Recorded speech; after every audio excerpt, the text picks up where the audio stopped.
দেখুন, আপনি আপনার ফোন দিয়ে একটা ফটো তুলেছেন, বাট অনেক দিন পরে আপনার মনে হলো দেখি তো এই ছবিটা কোথায় তোলা হয়েছে, বা কোন রেজলিউশনে তোলা হয়েছে, বা কোন ফোন দিয়ে এই ছবিটা তোলা হয়েছিল।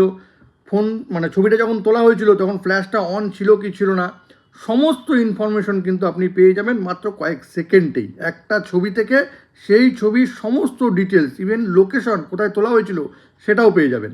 তবে সেটা আপনি দেখবেন কী করে জানতে গেলে ভিডিওটা শেষ পর্যন্ত দেখুন, আর প্রসেসটাও একদম সেভ করে নিন। এর জন্য শুরুতেই কী করতে হবে, এই যে গুগলটা আছে, গুগল ক্রোমটা আপনি ওপেন করে নেবেন।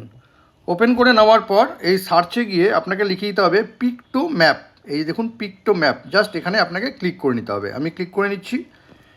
ক্লিক করে নেওয়ার পর এই যে প্রথম যে ওয়েবসাইটটা আসবে, এই দেখুন এই প্রথম যে ওয়েবসাইটটা আসবে সেখানে আপনাকে ক্লিক করে নিতে হবে। আমি এখানে ক্লিক করে নিচ্ছি প্রথম ওয়েবসাইটে। এবার ক্লিক করে নেওয়ার পর দেখুন সিলেক্ট ফটো, ঠিক আছে, আপনাকে এখানে ক্লিক করে নিতে হবে। আমি এখানে ক্লিক করে নিলাম। ক্লিক করে নেওয়ার পর এই যে ফটো লাইব্রেরিতে আপনি ক্লিক করুন। ক্লিক করে নেওয়ার পর এখান থেকে যে কোনো একটা ফটো আপনাকে নিয়ে নিতে হবে যেটা ফোন দিয়ে আপনি তুলেছিলেন। আমি এই ফটোটাই নিয়ে নিচ্ছি। এই ফটোতে ক্লিক করে নিলাম। ক্লিক করে এই যে উপরে রাইট চিহ্নটা আছে এখানে আমি ডান করে দিলাম।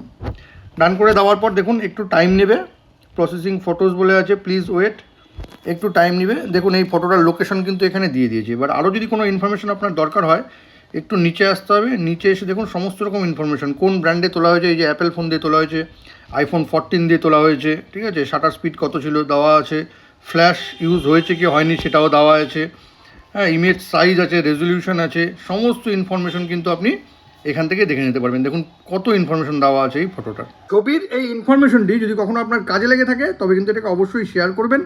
আর এরকম নতুন নতুন ইনফরমেটিভ ভিডিও পেতে প্লিজ সাবস্ক্রাইব আমার চ্যানেল সাবজেক্ট সম্রাটকে। Thank you.